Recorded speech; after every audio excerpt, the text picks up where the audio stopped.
माझ्याबद्दलच्या डेटिंगच्या अफवा ज्या सोशल मीडियावर पसरतात त्याकडे तुम्ही वडील म्हणून कसे बघता? आनंदाने बघतो. वा, मला अभिमान वाटतो. या अफवा येत आहेत. तर नेहमीच होत असतं की अरे ही गर्लफ्रेंड आहे का, नाही ही गर्लफ्रेंड असावी, नाही ही गर्लफ्रेंड असावी. हे खूप होतं. हे खूप होतं. ते ओलांडून येणार कोण आहे ते जेव्हा येईल आई जसं म्हणते की माझ्या आईचं तर सरळ सरळ मत असतं की तू काय कुठे कोणाबरोबर आहेस, तू कोणाला डेट करतोय, तू कोणावर रिलेशनशिप मध्ये आहे, कोण मैत्रीण, ह्या सगळ्या गोष्टी बाजूला, जी माप ओलांडून घरी येईल ती माझी सून. ही जे फना पिक्चर मधलं छान सिफारिश असं मी कोणाच्याही समोर असतो. आणि एकदा आम्ही लग्नामध्ये मी आणि जावयाने डान्स केला होता तो. नमस्कार, राजश्री मराठीच्या डिअर पेरेंट्स ह्या शो मध्ये तुम्हा सगळ्यांचं मी स्वागत करतो. मी सुनील तावडेचा बाप शुभंकर तावडे आणि माझ्यासोबत आहेत मी शुभंकर तावडेचा या मुलाचा बाप सुनील तावडे. मी नमस्कार करतो याला आणि तुम्हालाही. तर तुम्हाला आता कॅमेरा समोर आपल्याला गप्पा मारायच्या आहेत, म्हणजे आपल्याला खूप फिल्टर लावायला लागणार आहेत. फिल्टर म्हणजे खूप गोष्टी कळत नाही की खूप लपवायला लागणार आहे. चेहऱ्यापासून डोळा आणि सगळं नाक वगैरे सगळं कान बिन सगळं. कारण की आपले भरपूर कॉन्व्हर्सेशन हे डोळे त्याच्यानंतर काही न बोलता बोलायच्या गोष्टी आहेत. आणि कॅमेरा अशी गोष्ट आहे की ते सगळं टिपणार आणि मध्ये आई असते हे त्यांना माहिती नाहीये, ती दिसत नाहीये, पण ती असताना आपले जे काही कॉन्व्हर्सेशन जे न बोलता होतं ते विलक्षण आहे. म्हणजे मला हे मी सगळ्यांनाच सांगतो की मुलगा आणि वडील ह्यांच्यामधलं जे कॉन्व्हर्सेशन आहे ते सगळ्यात ज्या गोष्टीमुळे बांधलं जातं ती म्हणजे ती आई असते. म्हणजे तिच्यामुळे होत असतं काही संभाषण, किंवा तिच्यासाठी होत असतं की तिला काहीतरी बोलायचं असेल आणि आपण बोलून मोकळे होतो. पण असं आहे, एक तो दुवा आहे याची आई आणि म्हणजेच माझी बायको, हा तो दोघांमधला एक खूप महत्वाचा दुवा आहे. म्हणजे मला ह्याला काही सांगायचं असेल तर मी तिच्या थ्रू सांगतो, आणि ह्याला मला काय सांगायचं असेल तो कधी कधी डायरेक्ट पण सांगतो, कधी कधी काही सांगतही नाही, किंवा मग तो आईतर्फे सांगत असतो. त्यामुळे मी डायरेक्ट ह्याला काय बोलत नाही. मस्करी बिस्करी आम्ही करतो याच्याशी, पण हा बहुतेक जास्त माझीच मस्करी करतो. पण ते मजा असते आमच्या घरी, खूप मजेत चाललेलं असतं आणि थट्टा मस्करी चाललेली असते. पण महत्वाचा दुवा हा याची आई आहे. आणि काही उशिरा येणं किंवा तक्रार काय करायची असेल याच्याविषयी तर मी आईकडे करतो. कारण आजकालची पिढी म्हटल्यानंतर आपल्याला जरा भीती वाटते की बाबा काय हा काय बोलेल, असं बोलू मी मग काय असं बोलू नका. त्यांना वाटेल की मी कसा वागतो माझ्या आई वडिलांशी. सो एकमेकांबद्दल खूप कौतुक झाल्यानंतर हे कौतुक किती खरं आहे आणि आम्ही एकमेकांना किती खरेपणाने ओळखतो ह्याच्यासाठी how well do you know each other हा सेगमेंट आपण करणार आहोत राजश्री मराठीचा. तर पप्पा, तुम्ही मला किती चांगलं ओळखता, मी तुम्हाला किती चांगलं ओळखतो, ह्याचे प्रश्न ह्यांनी सांगितलेत. म्हणजे ओळखून आहे. ओळखून आहे. आता ह्यांनी काय प्रश्न लिहून दिलेत आणि आपल्याला आज प्रश्न पडलाय. सो ठीक आहे, आपण बघूया. सो पहिला प्रश्न आहे, शुभंकरचा पहिला प्रोजेक्ट कोणता? प्रोजेक्ट म्हणजे सिनेमा का नाटक ते तुम्ही बघा. आता पहिला प्रोजेक्ट दोन्ही द्या. आता तुम्ही सिनेमा हा त्याचा डबल सीट तुम्हाला सांगायचं नाही, लिहायचंय का?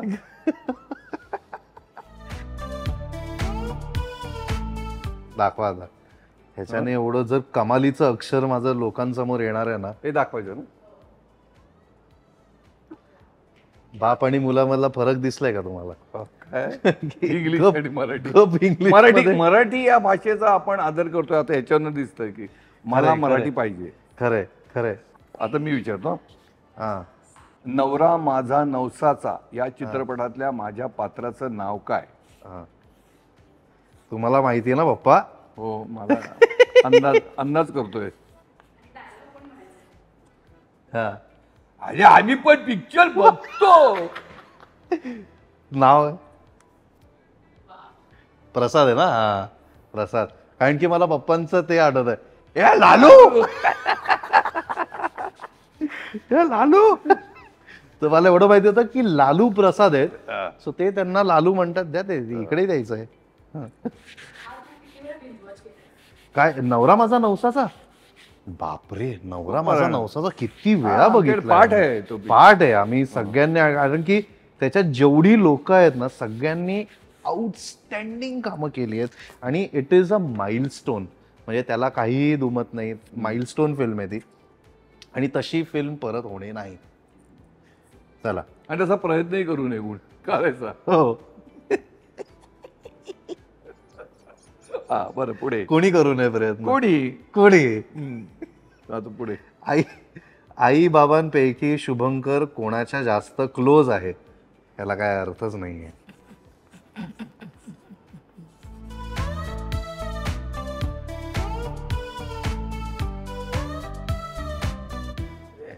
हे काय बोलून मोकळा आलोय मी. हो, तिच्याशी मी खूप क्लोज आहे. आणि खरं तर याच्यात दोनच ऑप्शन दिले म्हणून, पण फॅमिलीमध्ये मी सगळ्यात क्लोज माझ्या बहिणीशी आहे, माझ्या मोठ्या बहिणीशी. आय गेस सिबलिंग्स मध्ये ते असतंच की आपण, पण त्याला कारण पण आहे. हो कसं आहे, ती लहानपणापासून ती लहान असताना तिला एक गोष्ट तिने मागितली गोष्ट की मला एक तर भाऊ तरी द्या, नाही तर कुत्रा तरी. अशा माझ्या मुलीच आहे. तर म्हटलं कुत्रा नको, भाऊ देतो. भाऊ दिला. हो. आणि त्यामुळे ती लहानपणापासून त्याच्यावर जीव लावू नये, त्याला सांभाळलाय जवळजवळ तिने. आणि त्याच्या कठीण प्रसंगात त्याला मदत केली, मला किंवा ॲडवाईस देते त्याला. जो कसं आई वडिलांपेक्षा जास्त बहीण जवळ असते, त्यामुळे तो जास्त तिच्या पण जवळ आहे. तिने मला वॉशिंग मशीन मध्ये सुद्धा ठेवलंय, हे मी सांगू इच्छितो. हा, तिने मला वॉशिंग मशीन मध्ये लपवलेलं एकदा. मी काय आमचा काही महिन्यांचा असताना, हा, तर अशी माझी बहीण आहे, तिने मला, तिलाच म्हणजे तिनेच ठरवलं की आपण लपाछुपी खेळतोय आणि राज्य हे आईवर आहे. जी आई झोपली होती आणि तिने मला लपवलं वॉशिंग मशीनच्या आतमध्ये आणि ती स्वतः जाऊन लपली. आणि आई उठल्यानंतर तिला असं झालं की दोन्ही पोरं गायब आहेत आणि तिला माहिती नव्हतं की तिच्यावर राज्य आहे. हा, तिचं राज्य खालसावायची वेळ आली होती. संपला. तिने घरभर शोधलं, मग कुठेतरी मी तिला सापडलो. पण मी खूप इनोसेंटली आणि इमानदारीने वॉशिंग मशीन मध्ये बसलो होतो. आणि तो कसा बसला होता, असा गुपचूप बसला होता, काही नाही, तक्रार नाही कसली, काहीच त्यालाही ते आवडलं होतं. फक्त मशीन सुरू झालं नाही, हे आपलं नशीब. हो, नाहीतर वेगळ्या रंगाचं दूर निघाला. माझं फेवरेट हॉलिडे डेस्टिनेशन कोणतं आहे हे मलाच माहित नाही. पहिली गोष्ट म्हणजे एक मला आता तर ह्याचं तुम्ही खरंच हॉलिडे माहित नसणार. हॉलिडे डेस्टिनेशन तुमचं नाही. हॉलिडे मी कधीच साजरा केला नाही किंवा बाहेर आम्ही जातो आउटिंगला वगैरे, असं हॉलिडेच्या दिवशी झालं नाही आयुष्यात कधी. आपण चौघ सगळ्यात लांब कुठे गेलोय? मुरबाडला. मुरबाड नाही, मी सांगतो ना, वापी. मला अजूनही लहान होते ऍक्च्युली गोईंग समवेअर, ते आमचे हॉलिडे, ते आम्हाला हॉलिडे डेस्टिनेशन आपलं डायनिंग टेबल, आमचं dining table. So next question, industry मधल्या शुभंकरच्या 2 खास मित्रांची नावं. मलाच लिहिताना असं होतं, तुम्ही काय लिहिलंय? विश्वेश महाजन, गुरुराज वडके. आता इंडस्ट्रीमध्ये शुभंकरच्या 2 खास मित्रांची नावं लिहा. आता ते पण इंडस्ट्रीमध्येच आहे ना. चाललं काय का? विशू कुठे इंडस्ट्रीमध्ये? आता तो फिल्म मध्ये करणार. चला मागे घ्या, ते मागे करा. नाही, काही चुकीचं उत्तर आहे.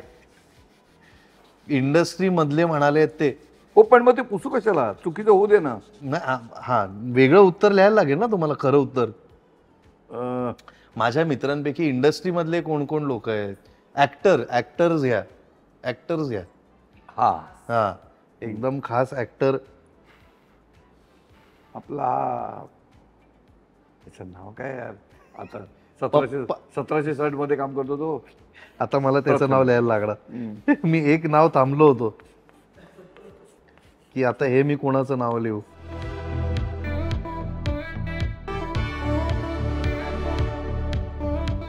काय बोललो. ओंकार राऊत आणि प्रथमेश परब. परब नाही लिहिलं फक्त. काय काय परब जागा नाही राहिली परब ठीक लिहायला. आहे, त्याला काय हरकत नाही. पुढचा प्रश्न, माझा सर्वात पहिला प्रोजेक्ट कोणता? म्हणजे नाटक हे मला तुम्हीच सांगितले आणि मी तेच सांगतो लोकांना. खूप पप्पा मला नाही बघायचं, मी तुला. पप्पा व्यावसायिक नाटक. हा हं. व्यावसायिक पप्पा हेच आहे का?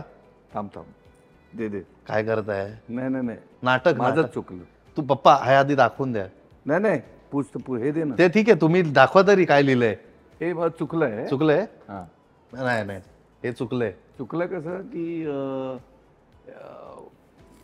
पूर्ण नवीन नाटक होतं ते अगोदर कोणीतरी केलं होतं. हम्म. हे म्हणजे नवीन म्हणून केलंय. नटसम्राट. हे उत्तर आहे. आणि नटसम्राट मध्ये सगळ्यात मेन गोष्ट ही जी सांगायची ते म्हणजे मी कमर्शियली ज्या प्लेमध्ये सगळ्यात पहिलं म्हणजे ज्यात मी ॲक्टिंग केली आहे, नाही तर त्याच्या अगोदर मी डान्स परफॉर्मन्स करत होतो एका कमर्शियल प्लेमध्ये.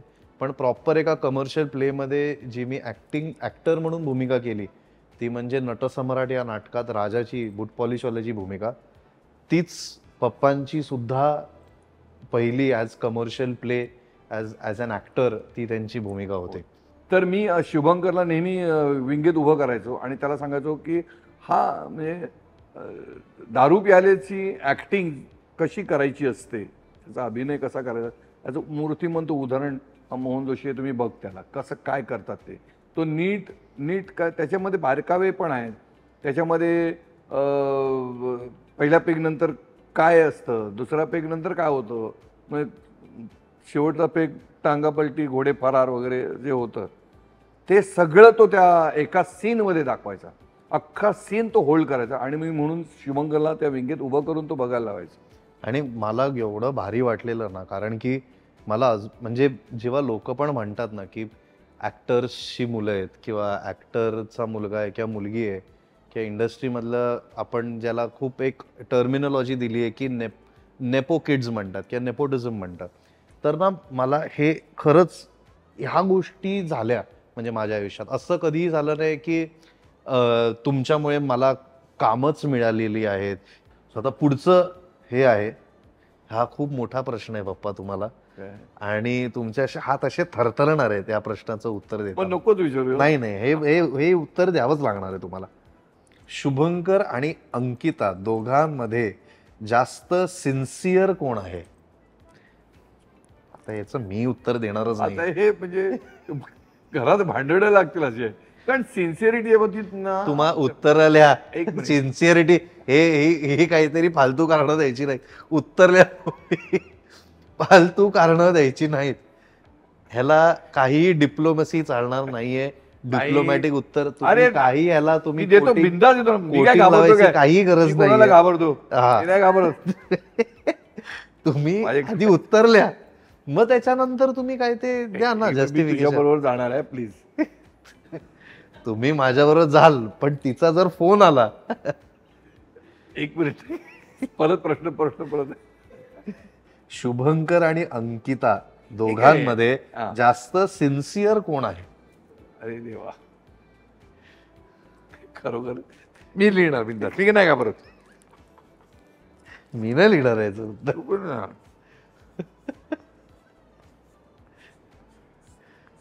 शुभांकिता वगैरे लिहू नका. काय लिहिलं? अंकिता. Very good. तू पण मान्य कर ना मध्ये. मला मान्यच आहे, मी तिचंच नाव लिहिणार आहे. हा, मला मग? मी कुठे दुसरं नाव मी लिहूच शकत नाही दुसरं नाव. मी तुझे स्वतःच ते नाव कसं हात- काय लिहिणार? हात बांधलेले आहेत ना. हात बांधलेले. बरं, आता ते पुसायला दे. हा, कुठे आहे ते? हा, माझे. पण मलाही मान्य आहे, हा. माझी बहीण सगळ्यात जास्त सिन्सिअर आहे आणि ती वर्षानुवर्ष काम करते आणि ती खूप कमालीचे काम करते.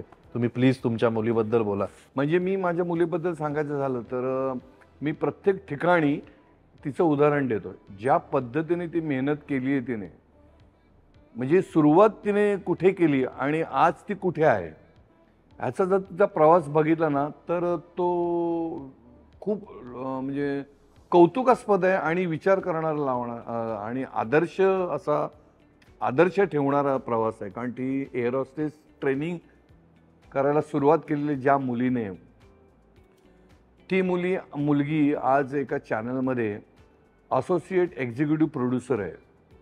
एक्झॅक्टली तिचं क्षेत्र वेगळं आहे. आपण प्रवाहाच्या विरुद्ध दिशेने जाऊ नये असं म्हणतात, पण तिने प्रवाहच निर्माण केला आहे. प्रवाहामध्येच गेलेली आहे ती. त्यामुळे तिने खूप मेहनत केली आहे. तिने म्हणजे अजूनही एक गोष्ट मला आठवते तिच्या बाबतीतली, ती एका 5 स्टार हॉटेलमध्ये काम करायची. तिला वेळ नव्हता जेवायला, पण तिने टॉयलेटमध्ये आपला टिफिन खाल्लेला आहे. नंतर कायामध्ये होती तेव्हा तिच्या मानेचा त्रास झाला, कारण तिला सतत त्या पद्धतीने काम करायला लागायचं. एका विमान कंपनीमध्ये ती तिकेटिंगला होती. तिकडे बरेच प्रॉब्लेम्स तिने सॉल्व्ह केले, आतले अंतर्गत जे प्रॉब्लेम असतात ते. त्याच्यानंतर एक दिवशी ती म्हणाली की ती म्हणाली की मला खूप त्रास होतो. ते म्हटलं नको सोडून दे. मग मी असाच बसमध्ये प्रवास करत असताना मी म्हटलं की आपण अंकितला विचारूया का आमच्या क्षेत्रामध्ये काय करू शकतेस का. तर तिने आमच्या क्षेत्रामध्ये, मी तिला विचारलं की तू येतेस का आमच्या क्षेत्रामध्ये. तर ती म्हणाली ठीक आहे, ओके, मी येते. मग मी राकेश सारंग माझा मित्र आहे, त्याच्या प्रोडक्शनमध्ये मी काम करतो नेहमी. तर ते पिंजरा नावाची सिरियल होती. तर मी राकेशला म्हटलं की मी बोलू का, तिला इंटरेस्ट आहे असं करायचा. तर मी तिला इंट्रोड्यूस केलं. तर आपला गिरीश वसईकर तो डिरेक्टर होता. तो मला म्हणाला की सुनील, मी ना तिला येऊ दे, मी 15 दिवस तिला काही सांगणार नाही. 15 दिवस तुला येऊ दे, जाऊ दे, खाऊ दे, पिऊ दे, कसंही काही करायचं तिला करू दे. मी तिला अजिबात काही सांगणार नाही. तिला 1-2 दिवसांनी ती कंटाळेल आणि म्हणेल पप्पा जाऊ दे, मला कंटाळा आला, मी जाते. पण 15 दिवसानंतर मी तिला सगळं सांगायला लागेल.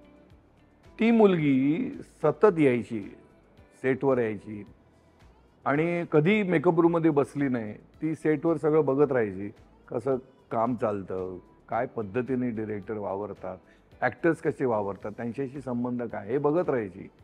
ती माझं त्या दिवशी शूटिंग नसेल तरी ती स्वतः यायची, स्वतः खर्च करून यायची, बघायची. 15 दिवस ती अशी येत राहिली. 15व्या दिवशी गिरीश वसईकरने तिला सगळंच सांगायला सुरुवात केली की शॉर्ट डिव्हिजन कसं करतात, TCR कसं लिहितात. आणि हे करता करता तिचं इनपुट असं झालं की ती बाकीच्यांना काम करायला लावायची नाही. ते समजा एक ती TCR लिहायचं काम करते, तर ती ड्रेस कंटिन्युटीचं पण काम ती म्हणायची की नाही मला दे, मी करते म्हणून. असं करून ती सगळं काम ती शिकून घेतलं तिने. नंतर असं झालं की मी तिला म्हटलं की अरे तू एवढं काम करते, तुला पगार इतका कमी मिळतो. पप्पा, ती म्हणाली की मला पैसे देऊन एवढं शिक्षण कुठे नाही मिळत जिथे मला पैसे मिळतात आणि शिवाय शिक्षण मिळतंय. नाही असं करता करता एक कोणतरी त्यांचा काम करणारा टेक्निकल माणूस होता. त्याने एकदा ती क्यू देत होती मराठी भाषेत. तर क्यू देताना चुकीचं मराठी बोलायला लागली.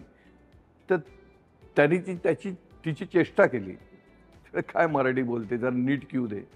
त्याच्यानंतर त्या मुलीने सगळी पु ल देशपांडेंची पुस्तकं वाचून काढली आणि आज ती स्वतः मराठीमध्ये स्क्रीन प्ले लिहिते, मराठी बोलते, डिस्कशन करते मराठीमध्ये. ज्या मुलीला 89 यातला फरक नव्हता माहिती, बिलगोनियाचा अर्थ तिला म्हणायची की ही वेल वगैरे आहे की काय. तर अशा मुलीने एवढा स्वतःमध्ये फरक केला, एवढी ती इव्हॉल्व झाली की आज म्हणजे कौतुक वाटावं ह्या लेवलला ती आहे. मला राग आला की काय करतो. तुम्हाला पप्पांना एकतर रागच खूप कमी येतो, असं काही राग येत नाही. पप्पा फक्त असे पप्पा शांत बसतात, रूममध्ये निघून जातात, त्यांच्या फोनवर सुडोकू खेळतात. मला असं खूप वाटतं की ओके मी काहीही बोलणार नाही, हा हे मी संपला विषय. ते बोलणं टाकतात, ते बोलणार नाही, शांत बसतील, काही करणार नाहीत. पण ते रागवल्यानंतर खूप काय असं करतायत अशातली गोष्ट तर नाहीच आहे. काय गप्प बसतो पप्पा, गप्प बसतात. ऍक्टर नसता तर शुभंकरचं प्रोफेशन आज काय असतं? माझं पण तेच आहे. ऍक्टर नसतं तर आज माझं प्रोफेशन काय असतं. तो कार रेसिंग मध्ये असतात. ऍब्सोल्युटली. मी माझ्या डोक्यात तरी इधर ते असतं की कार रेसिंग मध्ये असतो मी, किंवा एक ट्रॅव्हलर असतो की इकडे जातो. कारण की तुम्हाला माहिती आहे मी ट्रिप्सना जातो, बाहेर फिरतो, एकटा एकटा निघून जातो. मी सोलो ट्रिप्स वगैरे पण करतो. सो मला ते फिरणं वगैरे खूप आवडतं.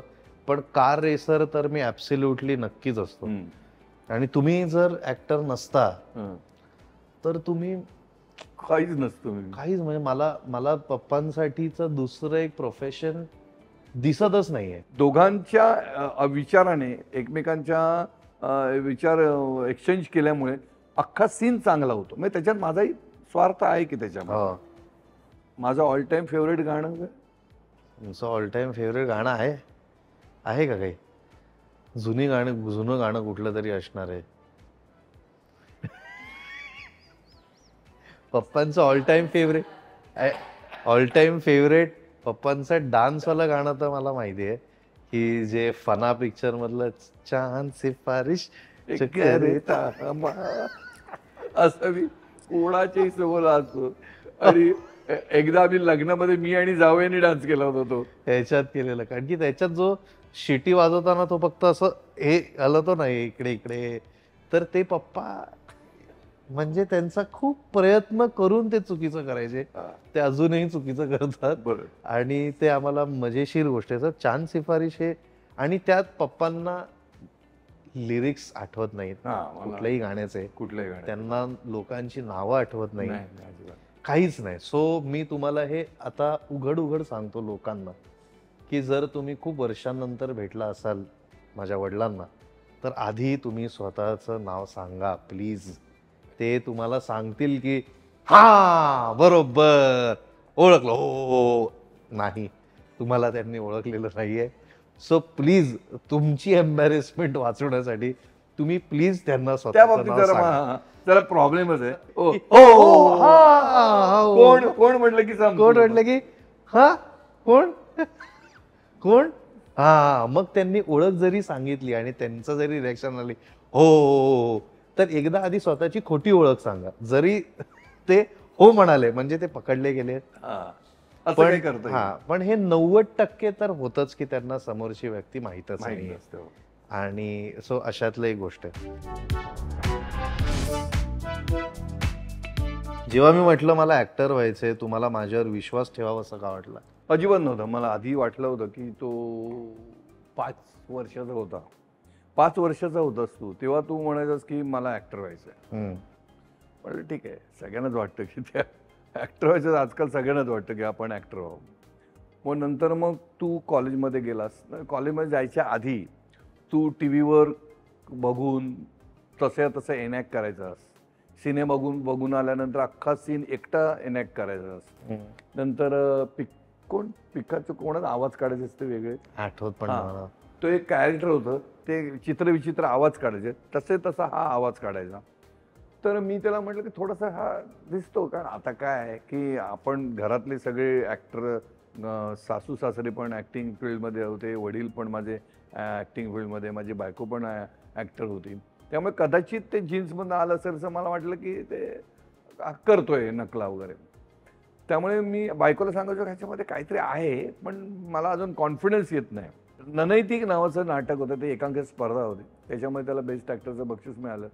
पण जेव्हा मी त्याचं काम बघितलं तेव्हा म्हटलं की नाही, हा आता ॲक्टर होणार आहे, हा ॲक्टरच व्हायचं आहे याला, आणि याने ॲक्टिंगच करावी.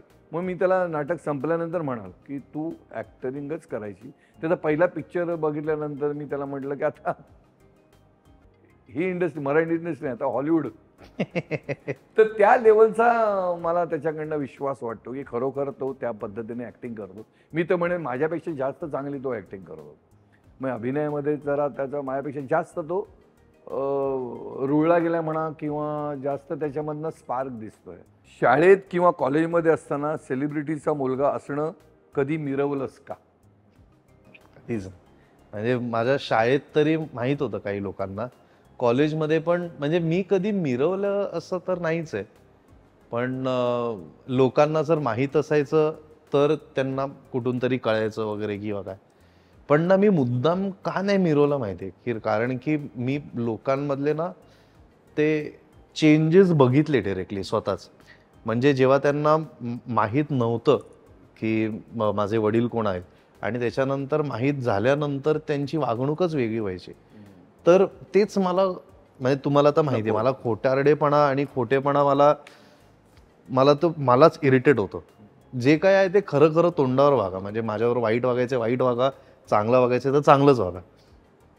पण ते खोटारडेपणा नको. आणि तो मला खोटारडेपणा भरपूर लोकांमध्ये तो जाणवायचा की जेव्हा कळल्यानंतर. चेंज व्हायचं. सो सो मीच नाही सांगायचो की असं असं आहे. आणि मी किंवा अंकिताताई आम्हाला दोघांनाही ना प्रचंड इंडिपेंडेंट राहायची खूप सवय लागली. खूप आधीपासून लहानपणापासून की स्वतः काहीतरी करायचं, स्वतः जाऊन करायचं, ऑडिशन्स असतील त्या स्वतः जाऊन करायचं किंवा काही स्ट्रगल्स असतील स्वतः करायचं. सो त्याच्यामुळे आपण वडिलांची मदत किंवा तुमचं नाव किंवा हे लागल्यानंतर कदाचित समोरचा माणूस त्या ऑब्लिगेशनच्या अंडर करेल का किंवा अरे नाही यांचा मुलगा आहे तर आपल्याला करायला लागेल तर ना ते कुठेही पटलं नाही कधीच मला ना तिला. सो त्याच्यामुळे मिरवायची तर गोष्टच नाही आहे. आता तर आम्ही मला असं वाटतं की तावडे खानदान आम्ही नावच खूप मिरवतो आणि अभिमानाने मिरवतो. कारण की मी, माझी बहीण, पप्पा, माझी आई आपापल्या क्षेत्रात एवढं चांगलं करतायत. सो त्याच्यामुळे फक्त आम्हीच नाही लोक पण बोलतात की युअर फॅमिली इज एव्हरीवेअर आणि तुम्ही खूप चांगल्या प्रकारे सगळ्या फील्डमध्ये आणि ज्या ज्या फील्डमध्ये तुम्ही काम करताय त्याच्यात लोक तुम्हाला ओळखतायत आणि तुम्ही सिन्सिअरिटीने काम केलंय. सो आय फील आपण चौघं जी जर्नी केली आहे तर आता त्या जर्नीचं आपल्याला फळ मिळतंय. मी पण आता त्याच गोष्टीबद्दल बोललो आणि ह्याच्यात पण त्यांनी एक पॉइंट दिलाय की आयुष्यात जे आपले लो फेजेस होते म्हणजे आपण भरपूर लोजमधनं भरपूर हाईज लोज ह्याच्यामधनं आलोय आणि आय फील ॲक्टर्स किंवा ह्या इंडस्ट्रीमधले लोकांना खूप गरजेचं आहे त्याची रियालिटी पण समोर ठेवण्यासाठी, रियालिटी माहीत असण्यासाठी. तर तुम्ही फक्त मलाच नाही पण लोकांना पण किंवा जी लोक ह्याच्यात नवीन आहेत किंवा इच्छुक आहेत येणं त्यांना काय ॲडवाईस द्याल की तुम्ही जे लो फेजेस तुमच्या पण आयुष्यात बघितले किंवा मग ते प्रोफेशन असू दे, फॅमिली, पर्सनल लाईफ ह्या सगळ्यामधून तुम्ही काय कसं डील केलंय आणि तुम्ही मला काय त्याच्याबद्दल ॲडवाईस द्याल आणि लोकांना पण काय ॲडवाईस द्याल बोथ प्रोफेशनल अँड पर्सनल. हां, प्रोफेशनली आधी म्हणजे प्रोफेशन सोडून लाईफमध्ये काही अनेक घटना घडल्यानंतर माझ्या आईवडिलांचा मला खूप त्याबद्दल सपोर्ट मिळाला. मग आई लवकर वारली पण वडिलांचा मला खूप सपोर्ट होता. मला जे काही मी काय म्हणतात त्याला काही चुकीचं घडलं किंवा काही प्रसंग असे आले की नाही जमलं काही गोष्टी तर त्यामध्ये सुद्धा वडील माझे खंबीरपणे उभे राहिले. काही फायनान्शियली काय मला प्रॉब्लेम व्हायला की नोकरी सोडायला लागायची किंवा माझी कंपनी 2 वेळा बंद झाली. मग त्याच्यानंतर वडील म्हणाले नाही जाऊ दे तू या क्षेत्रातच काम कर वगैरे वगैरे. पण त्यावेळी वडील माझे खंबीरपणे मागे उभे होते. आणि प्रोफेशन म्हणायचं तर सगळ्यांना सांगायचं एवढंच आहे की आत्तापर्यंत मी या प्रोफेशनमध्ये बघितलं की 99.99% हा नशिबाचा भाग आहे असं मला अनुभव वाटत आहे. माझं मत सांगतो. तर कोणाला कुठे कधी नाव मिळेल किंवा कधी लोकप्रियता मिळेल काही सांगू शकत नाही. अशी एक गोष्ट मला चंद्रकांत गोखलेंनी सांगितली होती की सगळ्या कुटुंबाला घेऊन ते आत्महत्या करायला निघाले होते. पण झाले असताना एक माणूस आला त्यांना भेटला. तो म्हणाला की अरे एक पिक्चर आहे तो काम करशील का. तर त्यांनी परत ते गेले आणि त्या पिक्चरमध्ये काम केलं आणि त्यांचं पुन्हा त्यांचं करिअर सुरू झालं. तुम्हाला असं कधी वाटलं का की एक कुठल्याही लाईफमधल्या कुठल्याही फेजमध्ये की मला वेगळं प्रोफेशन मी आता बघतो किंवा म्हणजे ॲक्टिंग चालू केल्यानंतर की अशी वेळ कुठली तरी आली की नाही मला काहीतरी आता हे मी नाही करणार, मला हे सोडून दुसरं काहीतरी करायचं आहे. ॲक्टिंगच्या बाबतीत बोलतोय मी. तेच सांगतो ना मी. मला काय झालं की मी पूर्वीची अशी आता ह्या क्षेत्रावर अवलंबून राहण्या इतपत स्टॅबिलिटी आहे. बऱ्याच गोष्टी ओपन झाल्या. सिरियल आहेत, नाटकं आहेत, ॲड फिल्म्स आहेत, OTT प्लॅटफॉर्म आहेत, वेब सिरीज आहेत.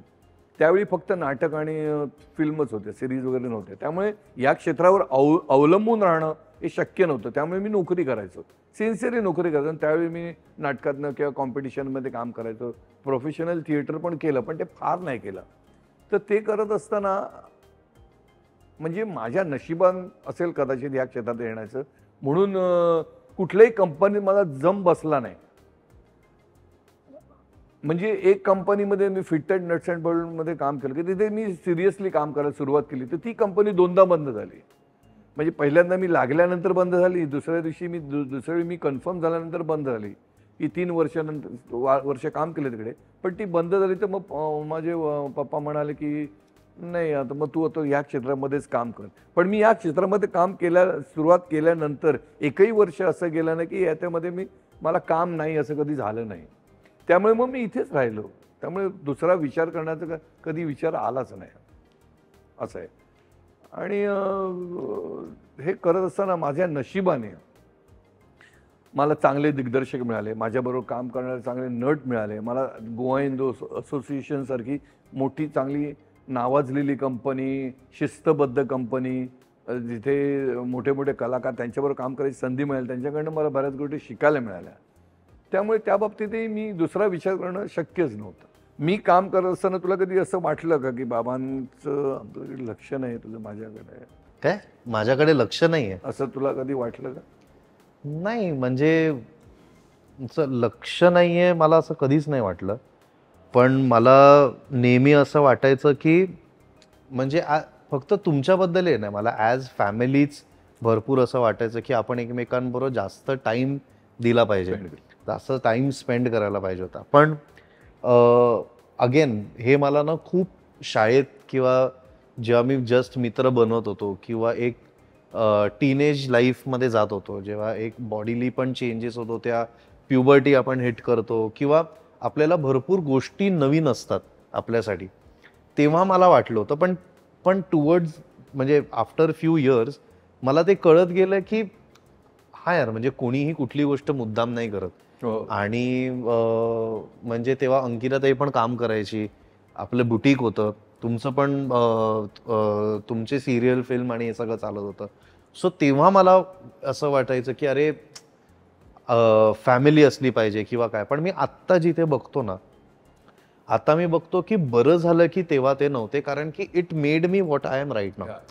ते मला तेवढंच इंडिपेंडंट बनवलं, तेवढंच मला मेंटली खूप स्ट्रॉंग बनवलं, मेंटली खूप प्रॅक्टिकल बनवलं. आणि आत्ता ज्या प्रकारे जसं जग चालू आहे आणि ज्या प्रोफेशनमध्ये आपण आहोत, त्याच्यासाठी जी प्रॅक्टिकॅलिटी आपल्याला लागते, जो एक इंडिपेंडेंटनेस आपल्याला लागतो, ती मला ना तिकडे कुठेतरी ना इनडिरेक्टली मी शिकत गेलो. सो मला ती कंप्लेंट कधीच नाही आहे की कोणाचं लक्ष नाही. कारण की कुठलेही आई वडील जर जेन्युइनली आपल्या पोरांवरती प्रेम करतात तर ते मुद्दामून कुठलीच गोष्ट नाही, ते समजून घेतलं तुम्हाला. आणि ते ऑब्व्हियसली मला तर लहानपणापासून पण माहित होतं की हे प्रोफेशन कसं चालतं, काय असतं, आणि ज्या गोष्टीचे प्रोज आहेत त्याचे काही कॉन्स सुद्धा आहेत.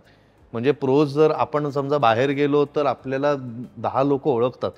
सो हे जर प्रोज आहेत, आपल्याला त्याचे फायदे पण मिळतात. कधी आपण लाईनमध्ये ना उभं राहत, कधी हे नाही करत, ते नाही करत. पण ॲट द सेम टाइम त्याचा कॉन्स असे आहेत की आपल्याला मग पर्सनल आपली स्पेस नसते. आपण हॉटेलमध्ये कधी गेलो तर आपण जर बोलत असलो 4 लोक आपल्याला बघत असतात. सो खुलून काही बोलता येत नाही की आपल्याला माहिती असतं रे नाही इकडे लोक बघतील, आपण हे नको करायला.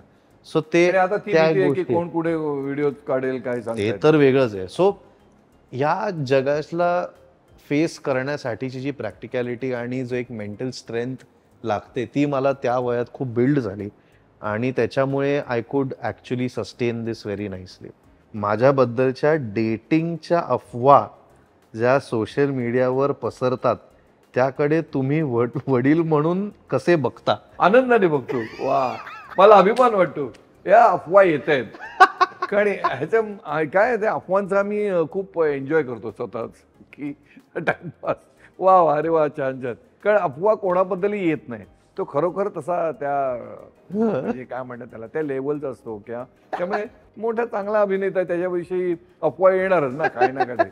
कारण सर्वसामान्य माणसं कोण अफवा जाऊ दे ना मला काय करू, पण ते अफवा आहेत. आणि आम्हाला खरं म्हणजे काय आहे की तुझ्या जर खरोखर तसं काय असेल तर तू सांगतोस, मी डिरेक्टली सांगतो की माझं ह्या मुलीवर आहे असं. त्यामुळे अफवा असेल काय चाललं असेल तर चालू दे ना, काय वाईट आहे, येऊन सांगेल तो. म्हणजे ह्यांचा खूप प्रयत्न चालूच असतो, पप्पांचा, आईचा.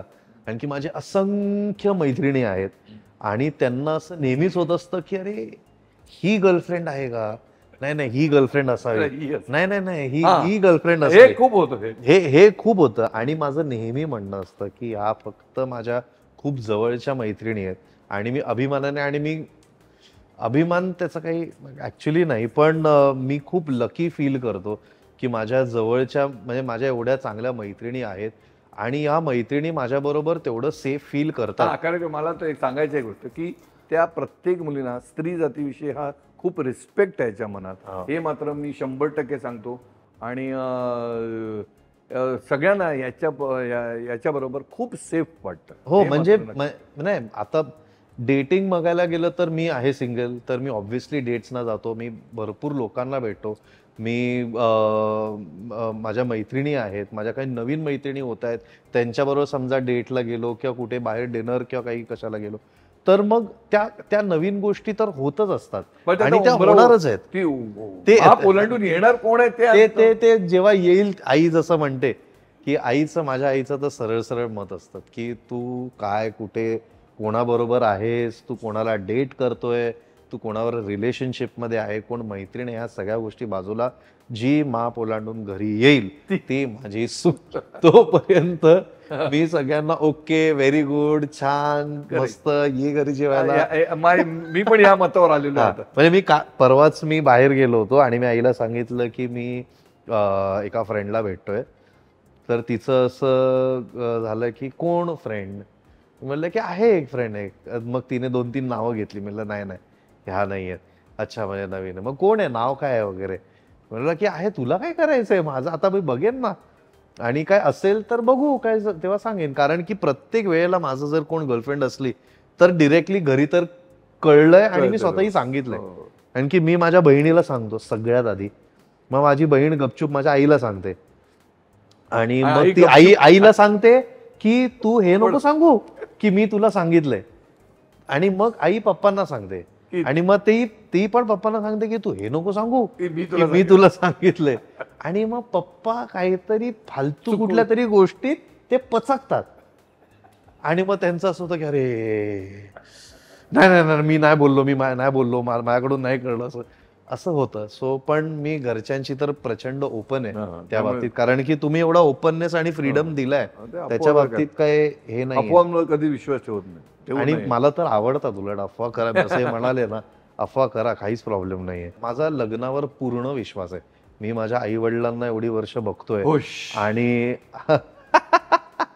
आणि माझ्या त्यांच्यापेक्षा जास्त मला माझी बहीण आणि तिचा जो नवरा आहे प्रवीण, म्हणजे मला त्या दोघांकडे बघून मला खूप असं वाटतं की हा यार, म्हणजे अशी कंपॅनियनशिप हवी, अशा प्रकारचं रिलेशनशिप हवं. आता ते काय आहे ना, लग्न म्हणजे मला त्याच्यावर खूप विश्वास आहे आणि मी खूप सिरियसली घेतो ती गोष्ट, आणि त्याच्यामुळे मला असं वाटतं की त्याच्यामागे खूप विचार केला पाहिजे आणि त्याच्यामागे खूप वेळ घेतला पाहिजे.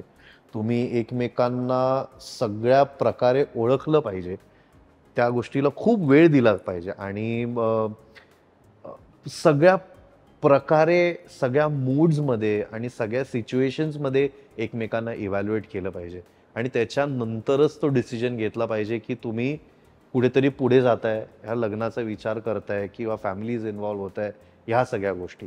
जेव्हा तुम्ही कपल म्हणून ह्या गोष्टी एकमेकांना सगळ्या सिच्युएशन्समध्ये बघत जाता, आणखी प्रेम असल्यावर चांगल्या चांगल्या सिच्युएशनमध्ये तर सगळे चांगले राहणार आहे, पण जेव्हा प्रेम गायब होतं आणि जेव्हा आपण प्रॅक्टिकली काही गोष्टी येतात, प्रॉब्लेम्स प्रत्येक रिलेशनशिपमध्ये येतातच, मग त्या प्रॉब्लेम्सना कसं डील केलं जातं, मग तुम्ही एकमेकांचा रिस्पेक्ट कसा ठेवला जातो, मग नेमकं तुम्ही एकमेकांना कसं सपोर्ट करून पुढे जाता किंवा किती क्लिअर राहता एकमेकांशी, आणि दुनिया एका बाजूला आणि तुम्ही दोघं एका बाजूला, आणि मग तुम्ही एकमेकांशी कसं वर्क करता, कसे फाईट करता, दुनियाशी कसं फाईट करता तुमच्यासाठी, ह्या सगळ्या गोष्टी नंतरच तुम्ही एकमेकांशी लग्न करायचा विचार करू शकता.